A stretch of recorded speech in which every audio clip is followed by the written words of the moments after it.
suara Pak. Kalau perjalanan bisa tunjukkan surat Bapak. Tadi buru-buru mau ke rumah sakit kita bawa surat-surat.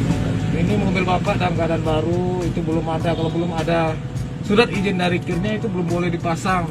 Besi-besi tambahan yang ada di bak. KTP Bapak bisa kita lihat. Lupa bawa sama Pak, tadi buru-buru ke rumah sakit Pak. Ibu mau kemana Ibu? Aduh Pak, mau ke rumah sakit ini Pak. Sakit apa Ibu? Usus buntu Pak. Ke rumah sakit mana? Cari yang terdekat aja Pak. Ini jalanan macet.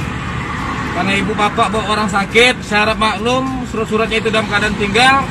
Untuk saat ini saya lakukan pengawalan, saya bantu bapak kelancaran di jalan. Tapi besok silakan Pak, suratnya dibawa lagi. Ayo Bu, ikut saya Bu, saya kawal. Alhamdulillah Pak, makasih ya Pak.